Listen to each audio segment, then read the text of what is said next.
to the I Lived with Olivia Nuzzi part of your day presently. But first, here's the actual news. There are heroes among us, and even in politics, and even in the Republican Party, there are heroes among us, and no, their motives do not have to be absolutely pure. They don't even have to be a little bit pure. And such a man is State Senator Mike McDonnell of Nebraska. And what he has now done, quoting a proponent, kind of closes the casket, kind of closes the lid on the Trump bid to reshape the Electoral College just 6 weeks before the election by changing how Nebraska casts its 5 electoral votes from a split-them-by-district method that will probably give Kamala Harris 1 electoral vote and Trump 4, changing it from that to winner-take-all, which would give Trump all 5. There are many 270 to 268 Harris victories. They all pretty much include that one lone vote from Nebraska. McDonnell, a Republican, albeit a new Republican, he was a Democrat until they threw him out last spring, now says in a statement, quote, "Elections should be an opportunity for all voters to be heard, no matter who they are, where they live, or what party they support. I have taken the time to listen carefully to Nebraskans and national leaders on both sides of the issue. After deep consideration, it is clear to me that right now, 43 days from Election Day, is not the moment to make this change." Holy crap. I mean, seriously. So why the big spiel about impure motives?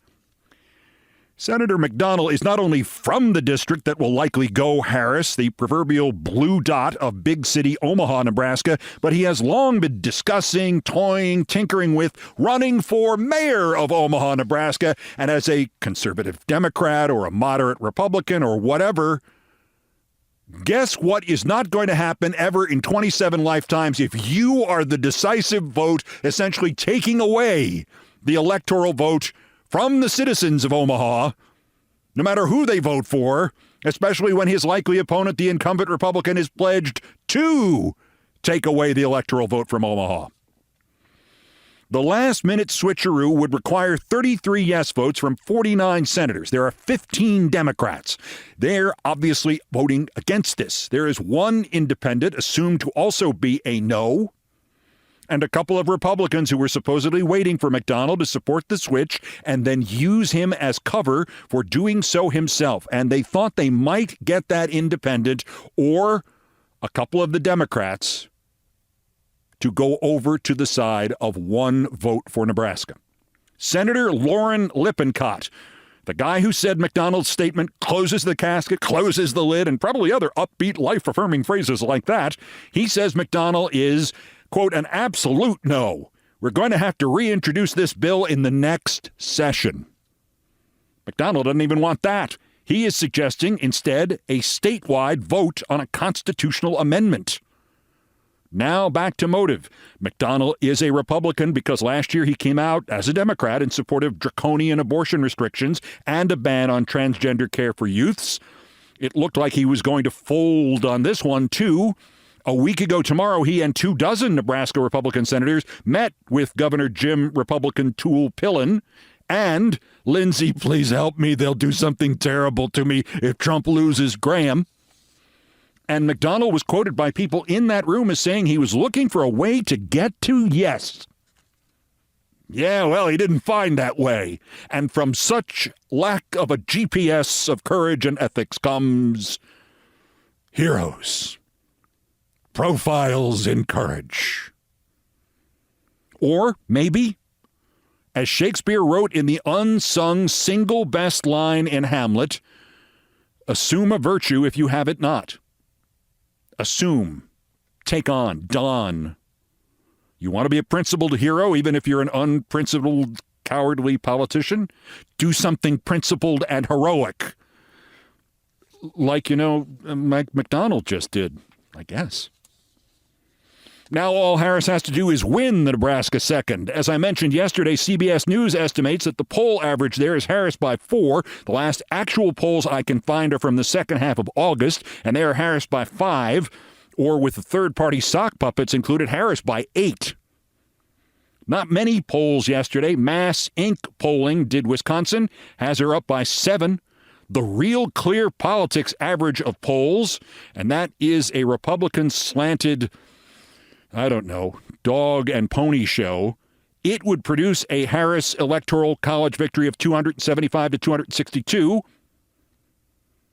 And we can say this with certainty. Either there has been a sea change that nobody has told any of the other pollsters about, or the New York Times is going to need a whole new poll.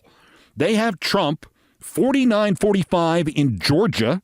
They have Trump 50-45 in Arizona. Redfield Wilton, the British pollsters, has Arizona as a tie. And the Times has Trump 49-47 in North Carolina. Now, that is before Mark Robinson's porn mountain. Its history turned out to be engraved on, like, Ten Commandment-style stones. More on that in a moment. But Times, why do you even print that poll? All but 3 members of the Republican candidate's campaign staff have quit since your North Carolina poll closed. It's useless. You needed to fill space in the paper or something? And the Arizona Times number is a 10-point swing to Trump in a month. A month. I wouldn't buy that if it was a 10-point swing to Harris. And the poll was signed by every person who was polled, and they notarized the signatures.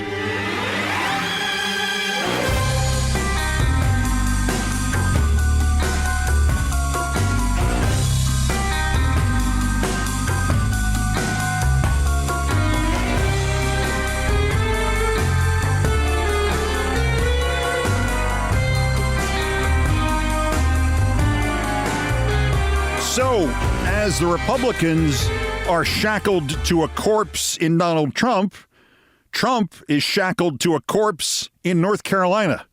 Mark Robinson not only is not apologizing, is not quitting, he now says he's suing CNN, or he seemed to say that. He was asked, are you suing CNN? And he said, we're going after them. Well, hell, when I was at Current TV, we, quote, went after CNN too, and look how that turned out. You've talked about the reporting being salacious lies, not true. Have you taken steps then to prove it's not you? We absolutely are. We absolutely are. We're in talks right now, everything up to legal counsel to take CNN to task for what they have done to us. We are going after them, okay? We are going to go after them for what they've done. But we have 5 weeks left of this race, folks, and make no mistake about it. We are not going to let CNN throw us off of our mission. This rocket scientist also announced CNN is going after him like CNN did while Reagan was in office, and like CNN went after Abraham Lincoln when Abraham Lincoln was in office. Look, I got hired by CNN when I was 22 years old, and CNN was 14 months old, and if CNN was on when Abraham Lincoln was president, that makes me at least 181 years old. I mean, I'm old. Ask Olivia, but I ain't that old. You think I'm making this up? CNN will parade Ronald Reagan today and contrast him with their lives for today, but tell me what you said about Ronald Reagan when he was in office. You despised him just as much as you despised Donald Trump. You despised him just as much as you despised Abraham Lincoln. Wait, there's more. He gave a speech at a Candace Owens event in 2020, uncovered by the website The Bulwark, in which he praised Jim Crow. Quote, during Jim Crow, you can go back and you can look at it, and the record will show you that's when black folks were at their highest in this country. When the times were the toughest, that's when they were highest. And why? Because they knew they had to rely on themselves. My God. Oh, and he praised slavery again. At least how the smart slaves accepted whipping. Thinking ahead from 2020, going for that pro-Jim Crow, pro-slavery, pro-whipping crowd. Quote, I can even imagine some of them with their slave chains on, the rags they had on. They made sure those rags were as clean as could be, and they stood up and stiffened up their backs. They saw what was coming down in the pike, and they only knew that it would come if they took those stripes and took those Beats. Beats? Beats by Dre? Oh, Beats! Stripes! Whip marks. He means. Are there any references to transgender whipping in any of his resume? The Trump response to his guy being sent to a living hell, radio silence about him, but a desperate attempt to get every racist and psycho in North Carolina to emerge from every warehouse, farmhouse, henhouse, outhouse, and doghouse and vote for Trump anyway, because Trump now says he's going to send in federal law enforcement. An inference here is ICE and troops to destroy all the sanctuary cities in North Carolina and every other state. Trump will invade your town to get the immigrants out, including the ones that are legal. Yes, I know there are no sanctuary cities in North Carolina, but as the Carolina Journal notes, quote, in North Carolina, Wake, Durham, Mecklenburg, Guilford, Forsyth, Orange, and Chatham counties do not currently honor ICE detainers, according to a June report from U.S. Immigration and Customs Enforcement. On Friday, Democratic Governor Roy Cooper vetoed HB 10, which would require sheriffs across the state to cooperate with ICE. So this is Trump's guy, Mark Tire Fire Robinson. And oh, by the way, the Republican Governors Association has now said it does not plan any additional ads in North Carolina for Republican gubernatorial candidate Mark Robinson. And rightly so. What with all this great free pub?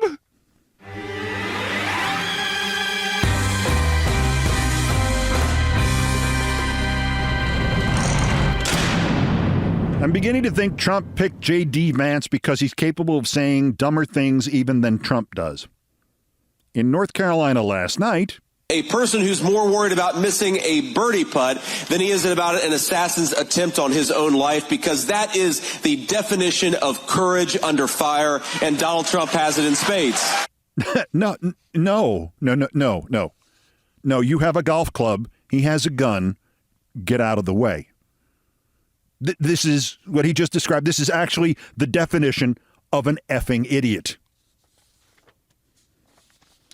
Okay, this I like, especially if there is any softening of the Harris momentum in the battleground polls. And I think she's going to pull sufficiently away in North Carolina, going out on a limb there. And there are damn few ways Trump can win without North Carolina.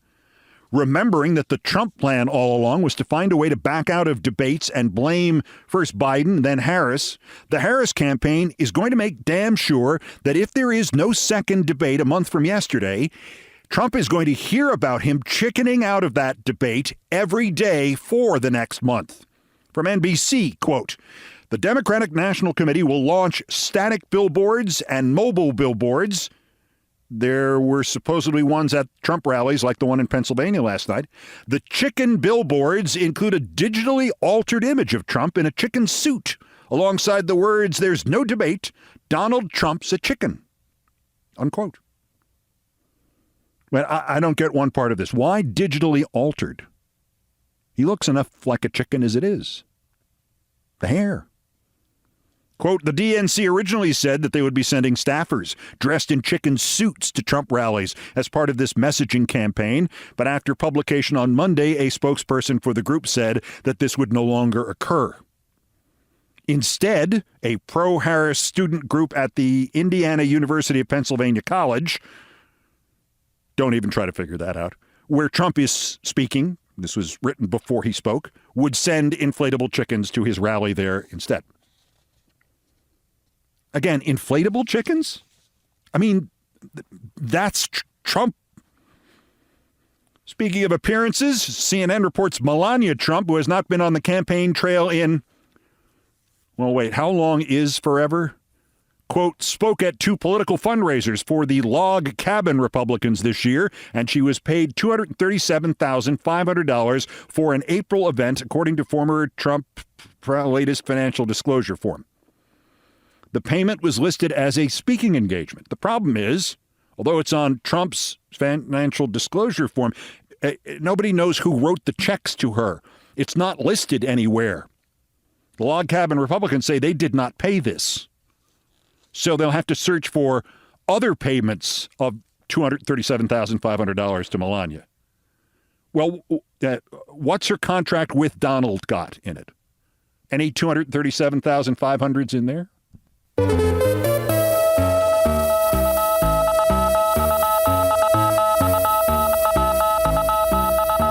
And now things I promised not to tell, and boy, is that true in this one. Literally. When the RFK Jr. Olivia Nuzzi relationship story broke, I thought, here we go. Eventually and inevitably, this story will get around to me because long ago, she and I lived together. We had dogs and tattoos and rings, and like all relationships, it was very nice at the start. Then things happened, and we worked on it, and it ended. One day I said, I think we've exhausted this, and I changed my mind. Then like the next day she left, so I guess that makes it a tie. It's a while ago. She had a clothes closet in my apartment. And I meant what I said here about things I promised not to tell, because when this story broke, I decided if nobody asks, I'm not volunteering this. It's difficult to be even the most marginal public figure and keep any part of your life private, and nobody knows that better now than does Olivia.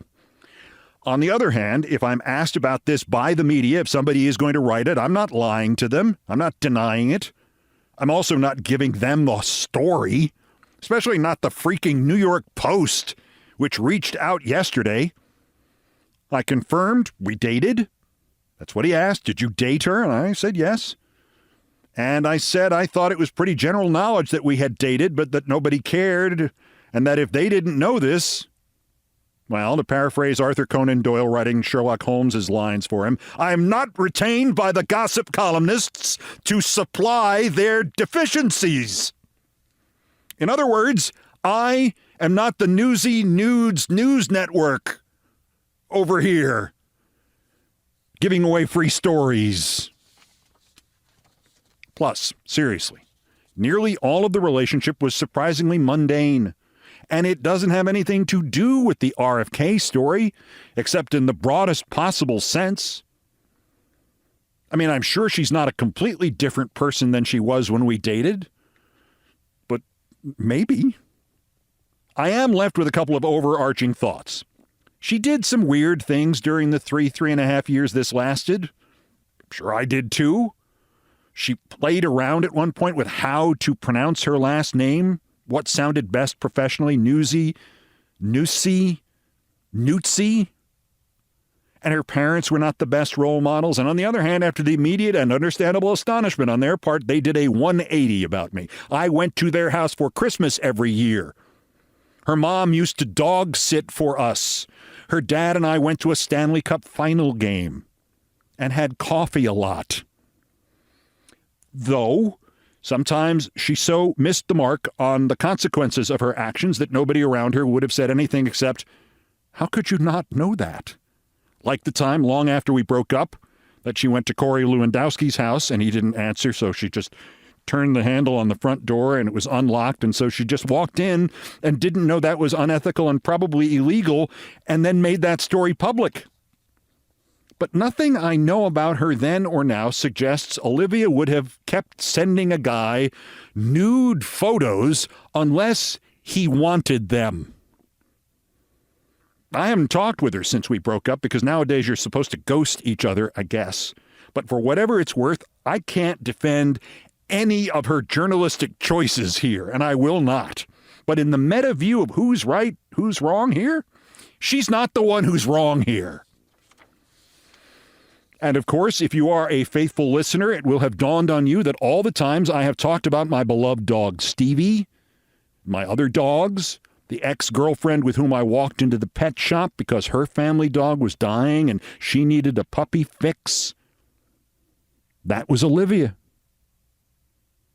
She took care of me that fateful day when we got Stevie. And she and I devoted our lives to Stevie. And Olivia largely taught me how to successfully be adopted by a dog and all dogs. And the anniversary of that is next Monday. And all my other dogs. and my late rescues Mishu and Mine, and all my work with dog and animal groups. That all comes from her. So that's the bottom line. Whatever else this is, Olivia is responsible for me being born again in dogs. She will always have my support if she needs it. Though not the journalistic choices part. Maybe that is all I will ever say again about her. Maybe developments will warrant more details. For now, I don't think they will.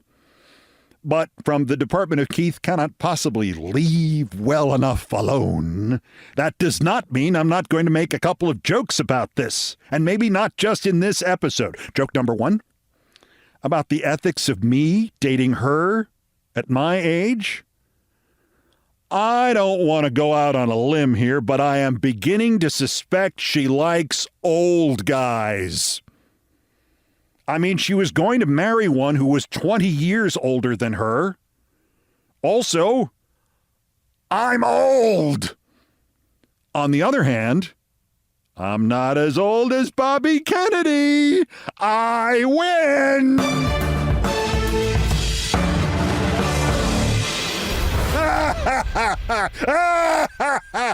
Son of a bitch is 5 years older than I am.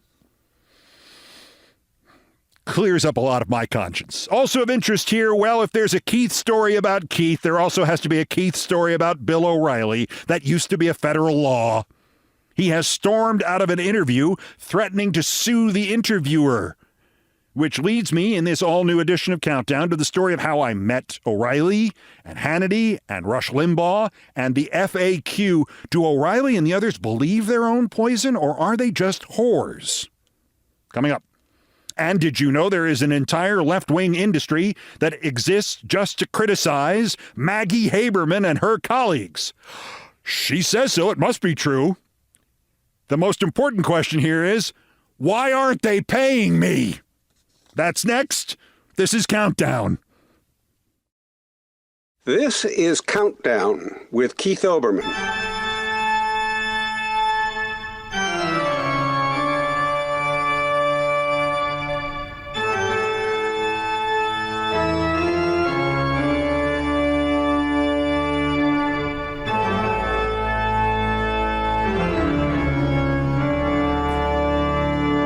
Still ahead of us on this all-new edition of Countdown. So, Bill O'Reilly is in the news again.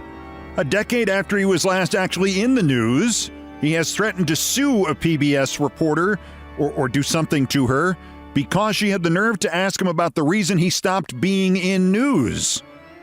This led me naturally to think about my many encounters with Bill, and especially one question I have been asked more often about him, and about Sean Hannity, and about Rush Limbaugh, and about others of their ilk, than I have about anything else about them. Do or did they actually believe the things they said, and still say, that have actually poisoned this nation's politics and enabled a creature like Trump? Or if they just did it for the money? Some answers ahead next in things I promised not to tell. First, there's still more new idiots to talk about, the daily roundup of the miscreants, morons, and Dunning-Kruger effect specimens who constitute today's worst persons in the world. Well, the bronze worse. Let's start with Billo, Mr. Meyerhofer. He did an interview with Margaret Hoover for the PBS show Firing Line. This is what I was just referring to. Hoover says, I want to go back to 2017. You're top-rated talent at Fox News. You've just signed a 4-year deal to renew your contract, and the Times publishes a report on settlements that you had reached with several women over harassment misconduct claims totaling $13 million. You're forced out of the network. The Times later reveals an additional settlement worth $32 million. I don't expect that you can comment on this. You think? She then read from a Times op-ed that she herself, Margaret Hoover, had written. O'Reilly blamed others, she said, quoting herself, embracing the victimization he so ridiculed of the American left. He claimed his departure was no fault of his own, but the cost of doing business as a high-profile media personality. This is an outlandish claim. William F. Buckley and Anderson Cooper are high-profile media personalities, and yet they have never been dogged with repeated sexual harassment entanglements. How do you respond? Billo replied, I don't. Then he said Hoover was conducting an ambush interview. There's no ambush interview that has lasted as long in the history of the world as the question I just read you that she asked him. It's no longer an ambush. He would have had time to get to JFK Airport and fly to Brazil before she finished talking. That's no longer an ambush you're involved with. That's almost you're living with her. Oh, why did I bring that up again? Anyway, as the website Mediaite phrased what happened next, O'Reilly repeatedly then told Hoover that she did not know the facts of the allegations against him and claimed he had made no settlements himself, and that he was unaware of any actions taken by Fox News. Hoover countered that this claim could not possibly be true. O'Reilly finally threatened her. Quoting O'Reilly, "If you're going to use that stuff, you're in for a problem. So I'm telling you right now because that's just bull. I'm not going to record any phony crap like that. You're going to edit this thing, and you know, my attorney is going to be watching." I thought Bill liked to do the watching himself. Do I have this story? Am I misremembering the story? Wasn't that the whole thing? Anywho, then Bill got up and left the interview. He actually turned down camera time. That's the story here. I should have led with that. It was $32 million. It cost him his Fox show, cost him his career, cost him his only friend in the world, Donald Trump, who wouldn't and now won't touch him.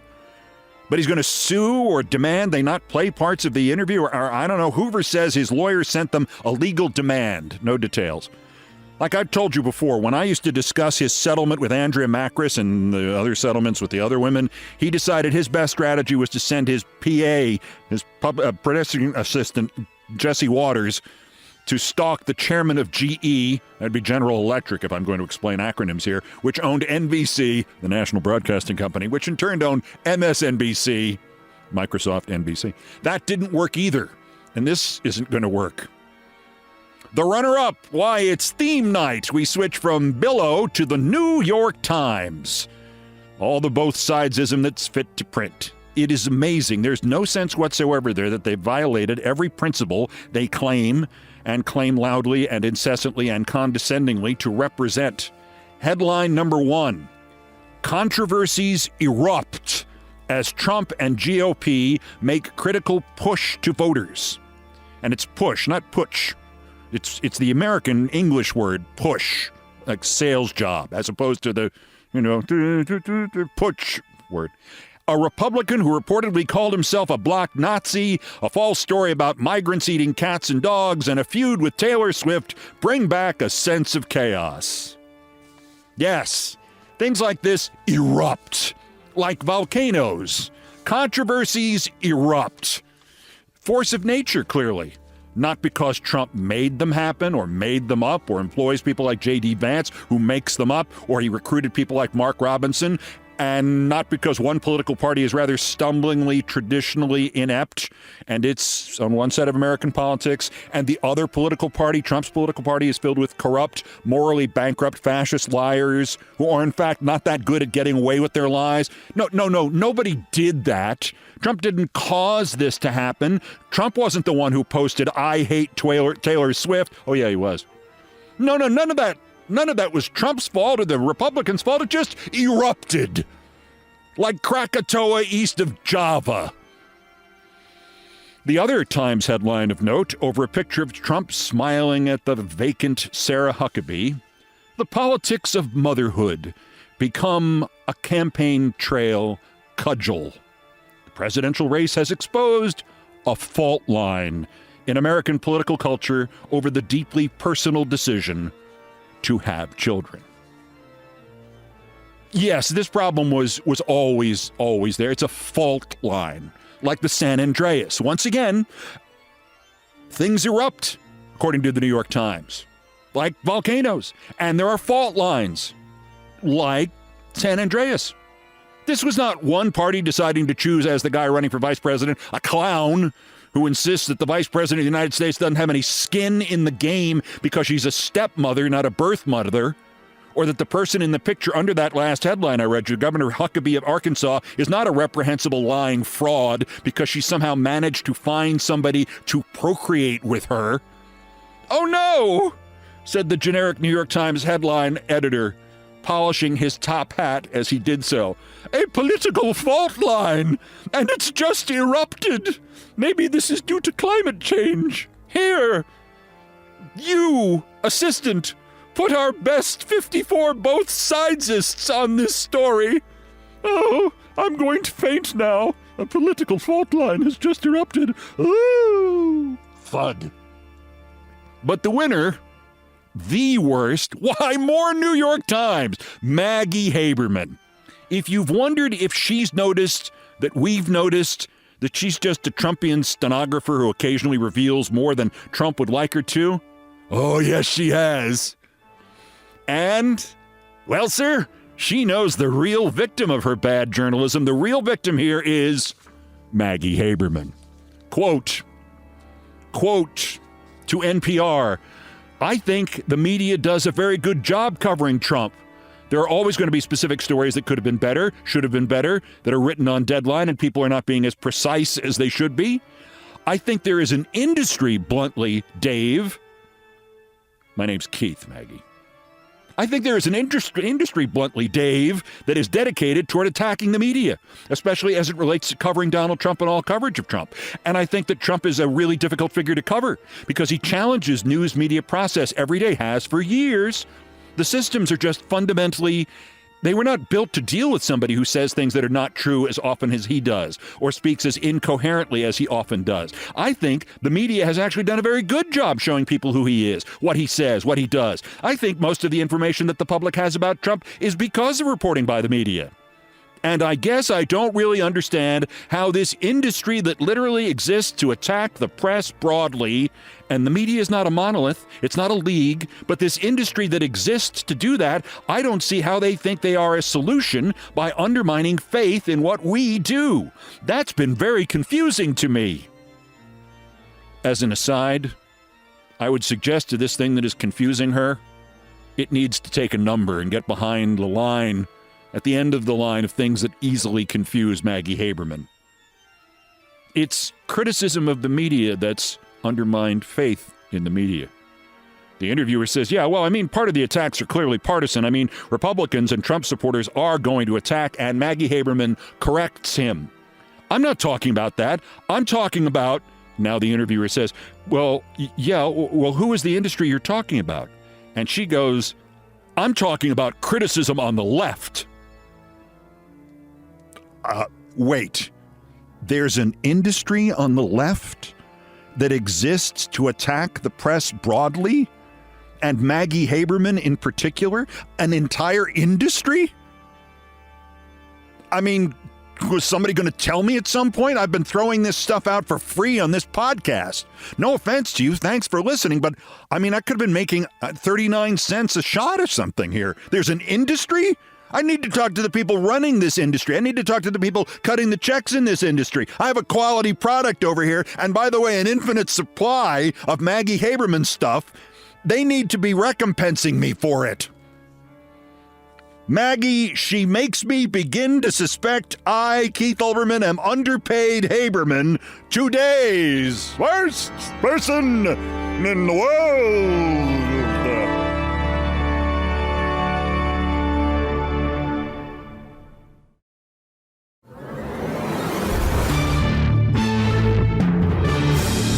The number one story on the countdown and things I promised not to tell. And I am often asked, I was asked this weekend past, about this exact question, about the relative sincerity of the wall of fame, of the Mount Rushmore of conservative fascist commentators. I don't mean the little nebbishy guys who are on now, who turns out have been getting money from the Kremlin washed through intermediaries, and not even the more recent group like Glenn Beck, but the founding fathers of this. Rush Limbaugh, Bill O'Reilly, Sean Hannity.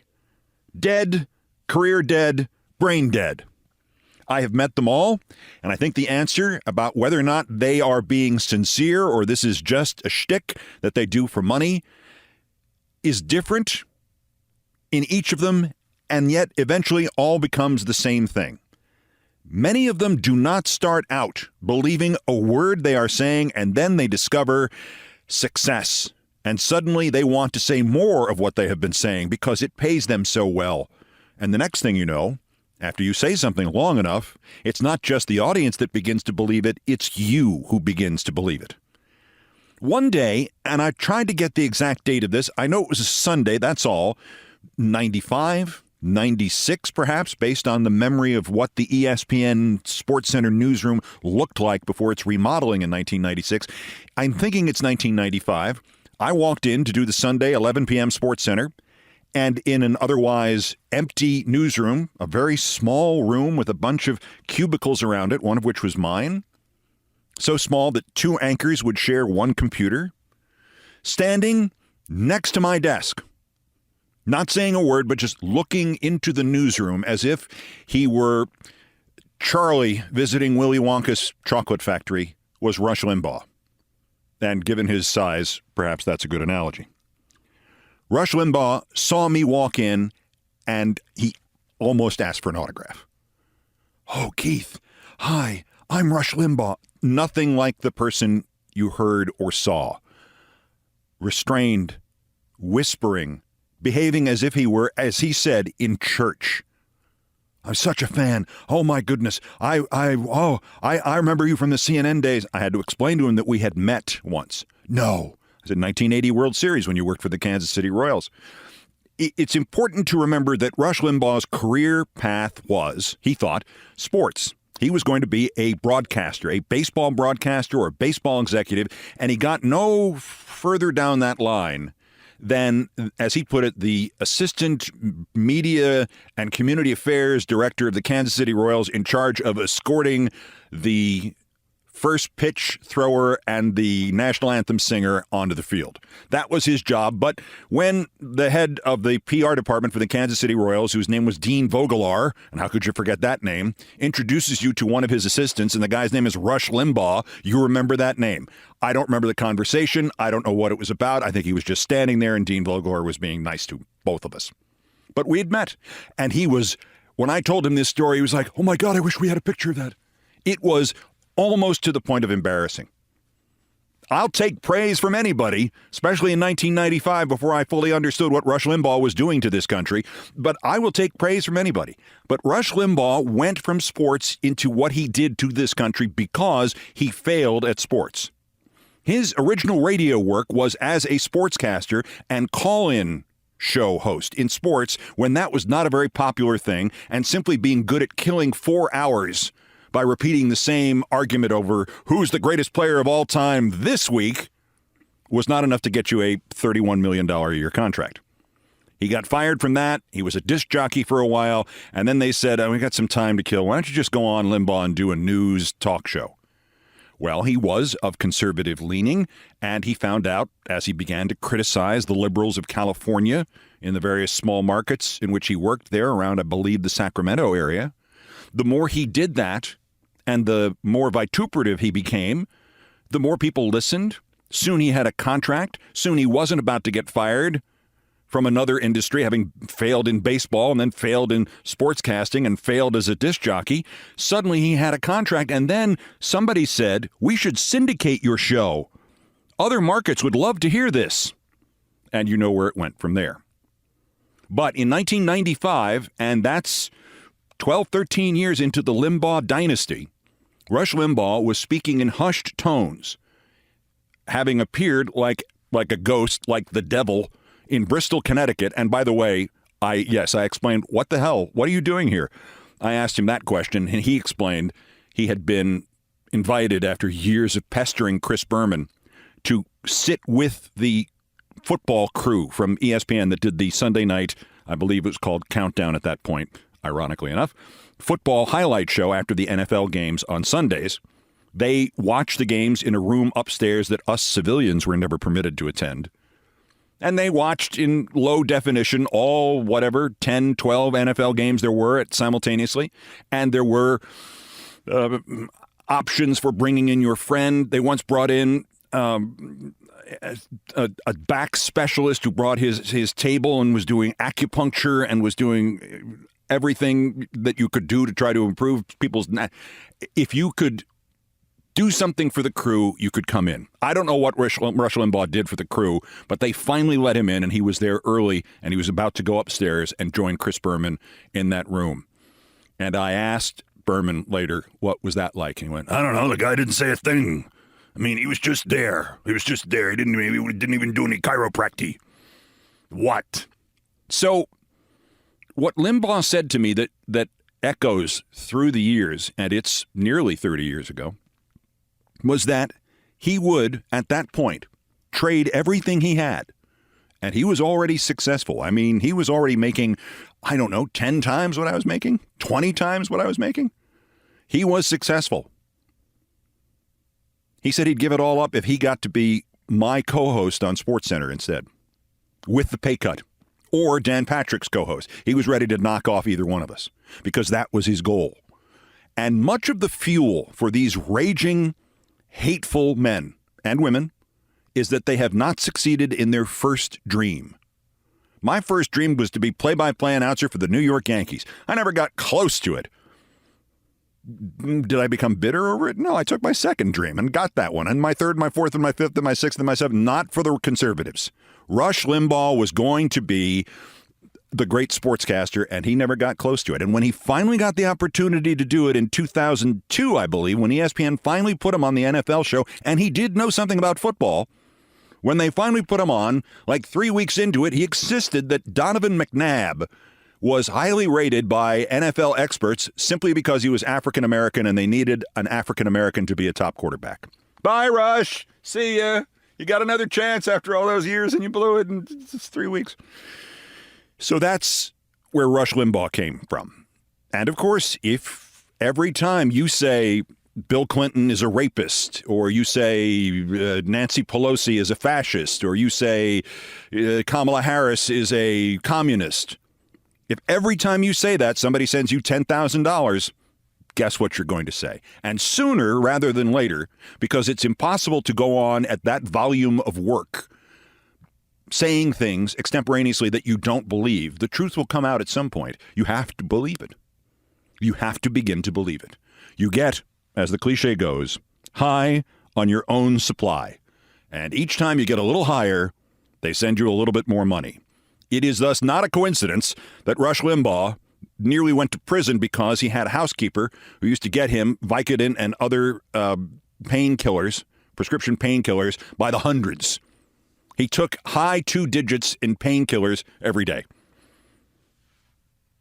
because ultimately he could not believe deep in his soul that what he was saying was true, even remotely true. But to sell fascism, it is a verified and thoroughly documented fact that the entirety of the Nazi brass in Germany in the 30s and into the war regularly got methamphetamines and other uppers and other prescription painkillers of the time. There's an entire book on it that is just revealing, and that was Rush Limbaugh. Sean Hannity would seemingly have been the exact opposite. In 2006, 2005 perhaps, I went back to ESPN after years of nuclear war at the request of the head of ESPN Radio to do an hour every day on Dan Patrick's radio show. And we had a gas, and they paid me an extraordinary amount of money, and it was such a nice break. The MSNBC show was just coming into prominence, and it was a lot of work. And an hour with Dan Patrick was not a lot of work. I would get there. We did the 3 o'clock to 4 o'clock hour, if I remember correctly. I would get there at 3 o'clock, and he'd be in his break. They'd have a news update from Dan Davis. And I'd say to him on the line, what are we talking about? He'd go, Barry, we're going to talk about Barry Bonds. We're going to talk about this. We're going to talk. Okay, great. Let me call up a couple of stories on the computer, and we'd go. And then at the end of the hour, I'd say, I'll talk to you tomorrow. And there's Keith Olbermann, my friend. He has to go save the democracy now. But the studio that we used often, and I had one in my house, so I didn't have to do this, but it was nice to get into a big studio atop Madison Square Garden, was at the ABC Radio Network. And it helped because every once in a while I had to do things for ABC Radio and WABC in New York as part of the deal. So I was very happy to be there. And one day, as I was leaving, I see sitting in a studio, a different studio, a couple of studios away from the one I just used for an hour, to my surprise, there is Sean Hannity. And he pounds on the inside of the window like that and waves me in. And I had already, I don't know how many times I put Sean Hannity in on the worst persons list, but there he was in the flesh, and we had never met before. So again, this is 2005, 6, somewhere like that. And it's, I don't know, 3:57 or so, and he's going on the air at 4. And he says, listen, I don't understand this. Why do people think I hate you? People assume we have a fist fight the moment we ever met. Every time you put me on that worst persons list, we get another 10,000 viewers. Every time I make a reference to MSNBC, I'm sure you get another 10,000 viewers. It's just television. And I thought, oh my God, I hate this guy more than I hate Limbaugh. He didn't believe a word of it. Or if he believed it, he didn't think there was anything wrong with it or controversial about it. He didn't think it was worth standing up for or for somebody else to be standing against. He assumed I didn't believe what I was saying, that this was just a television act. In fact, he said, just stay there. And he signed his show on. He goes, you know, people think I hate all liberals. Well, I don't hate all liberals at all. Some of them are really nice guys. There's one standing here now. I'm not going to mention him because, you know, get him in trouble if we find out. We're friendly and we haven't had a fist fight yet. But he's a great guy. He just said something really funny about sports, and I'm just going to quote him. And so, you know what? You hate all those liberals, but leave a little room for the good ones. And I was like, crying out loud, I'd rather deal with Rush Limbaugh. Well, and then there was the other, of course, future of Sean Hannity was to become a true believer. Because once again, he started that show for Fox in 1996 when they went on the air. The story I told you is from 10 years later.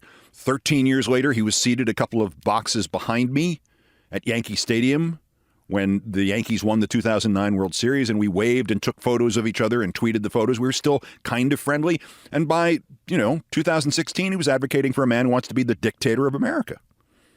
And you can't do that if you don't believe it. If it's pure opportunism, you can't do what Sean Hannity did. So he, again, like Limbaugh, started selling a product and ended taking the product. O'Reilly, I believe at some point, must have been more moderate than he turned out to be. His story is largely different. He was what the exaggerations of my own career say I was, but he was it for real. He worked in 3 different local television markets in 1 year. He had to move 3 times in 1 year. I never did anything like that. I never worked in 2 local markets in 1 year. In fact, I only worked in 2 local markets in my life in television. I haven't had half the jobs that Bill O'Reilly did. And he was never successful, but his goal was to be, I believe, he wanted to be Walter Cronkite. I'm not kidding. Walter Cronkite. And he got to work for NBC News and ABC News. He got to be an anchor at the same station in Boston that I worked at for a while. We missed each other by like 3 months. And he wanted to be Walter Cronkite. He wanted to be the voice of America. He wanted to be the most trusted man in America. Absolutely devoid of political bias. Trusted by everybody. Well, that didn't work out because they kept firing him. And so he was working on Inside Edition, owned by the Fox people when Fox launched the Fox News Channel in 1996. And they said, well, we're going to have to kill some time here. What have we got? We got this guy O'Reilly under contract for another 8-10 months here, and he's doing terribly with Inside Edition, and everybody hates him there. Let's move him into the 3 p.m. slot or something on his Fox News. And then when his contract is up, if he makes some sort of impression, we can offer him half what he's making now, and if not, he's out the door. Well, Fox's primetime lineup, and nobody remembers this, began with, at 8 o'clock, Catherine Cryer, formerly of ABC and CNN, and a former judge in Texas, and really pretty much a straight down the middle, slightly leaning to the left news anchor. And pretty good one. And she didn't draw flies at 8 o'clock. Instead, O'Reilly, who I believe was on at 2 o'clock in the afternoon, had an extraordinary spike because he went on expressing his frustration. People thought he was talking about the country and right-wing versus left-wing. He was talking about how everybody had dumped on Bill O'Reilly. The point of every episode of every show Bill O'Reilly ever did, ultimately, you could put his name in there when he talked about America or values or this happened to a friend of his or why I was so surprised I went to this restaurant in Harlem and they didn't say, I want some more iced tea, MFer.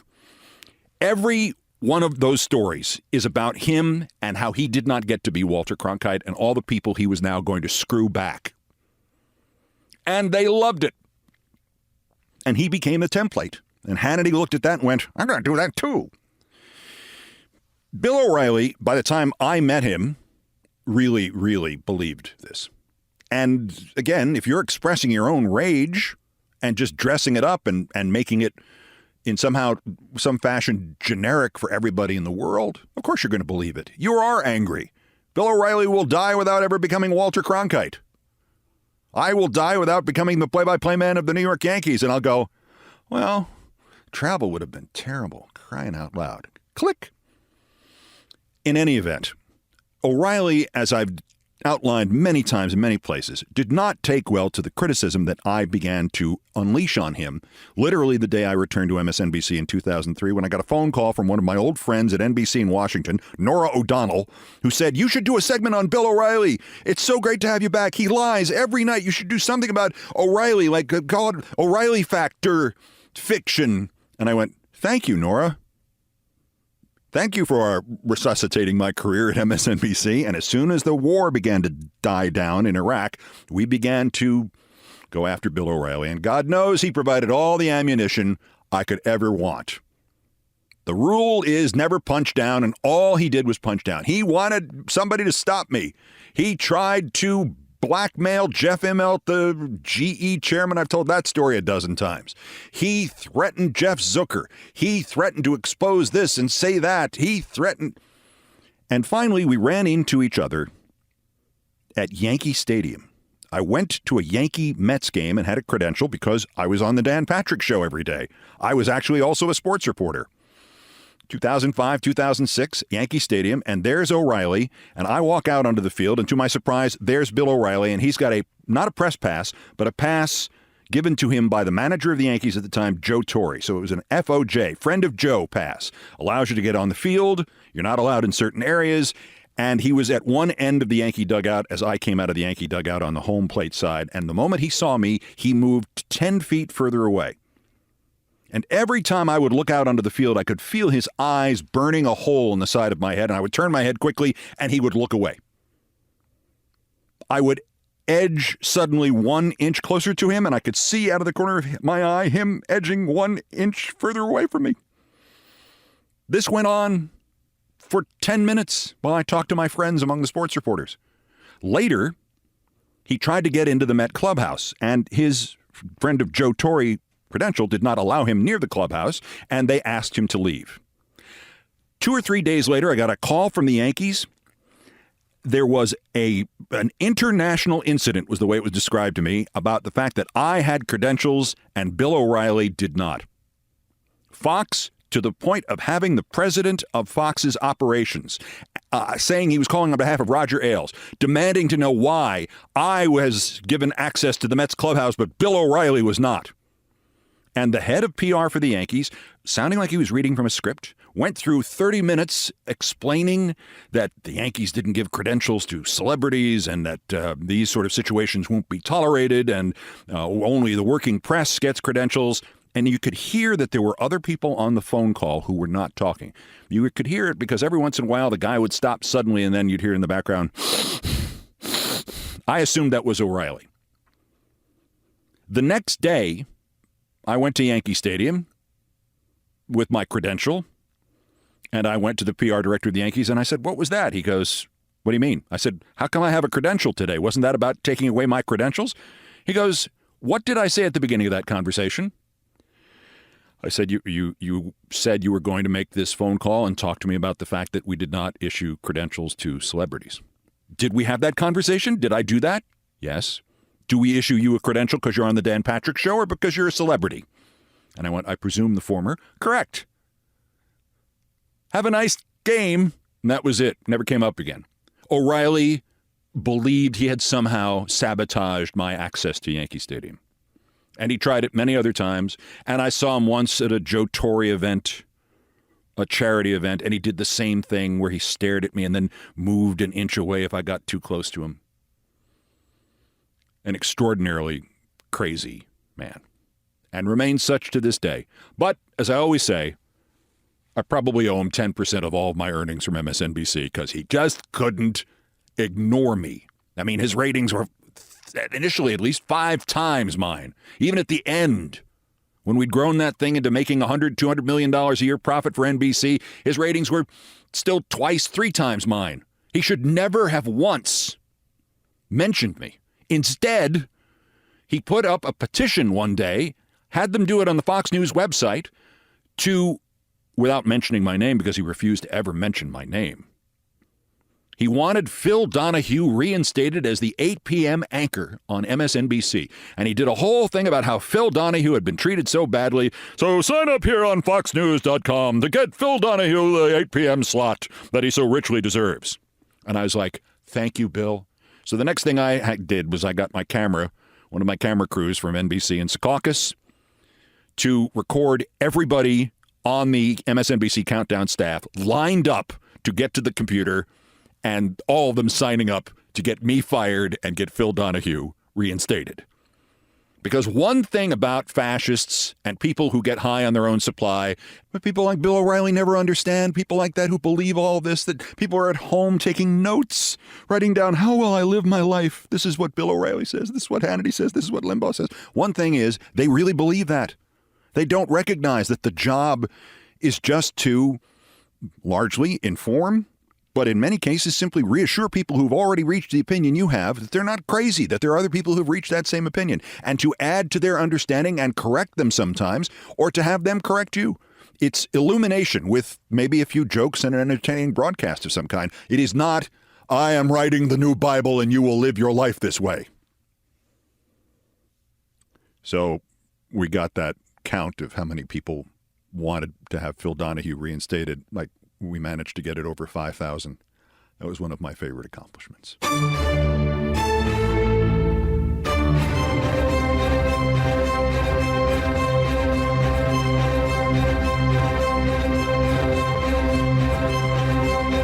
Right you are, Mr. Meyerhofer. One of the great practical jokes ever completed in the history of the world. Certainly in the history of television. Bill O used to read emails and texts, and somebody asked him a question and signed it Mr. Jack Mehoffer. Jack Mehoffer. And he read it. He later said, I knew what that meant, but I thought it was a good question. Swear to God. I swear to God. I've done all the damage I can do here, but not as much as Bill. Thank you for listening. We're now back to 5 episodes a week, posting nightly just after midnight Eastern. And as you have heard, you never know what you're going to hear here, do you? Once again, there is a Monday countdown, at least through the election. Please forward this to a non-listener who should fix being a non-listener, because this is high-quality material right here. Brian Ray and John Philip Chanel, speaking of high-quality material, are the musical directors of Countdown, and they have arranged, produced, and performed most of our music. Mr. Chanel handled orchestration and keyboards. Mr. Ray was on the guitars, bass, and drums. It was produced by TKO Brothers. Our satirical and pithy musical comments are by the best baseball stadium organist ever, Nancy Faust. The sports music is the Olbermann theme from ESPN2, written by Mitch Warren Davis, courtesy of ESPN Inc. Other music arranged and performed by the group No Horns Allowed. My announcer today was my friend John Dean. Everything else was pretty much my fault, as always. So that's Countdown for today, 1 month and 12 days until the 2024 presidential election. The 1,358th day since convicted felon Dementia J. Trump's first attempted coup against the democratically elected government of the United States. Use the election, use the mental health system, use presidential immunity if we have to keep him from trying to overthrow the government again, while we still can. The next scheduled countdown is tomorrow, bulletins as the news requires. Till then, I'm Keith Olbermann. Good morning, good afternoon, good night, and I'm trying to hit the mark here, the post. Good luck. Yes!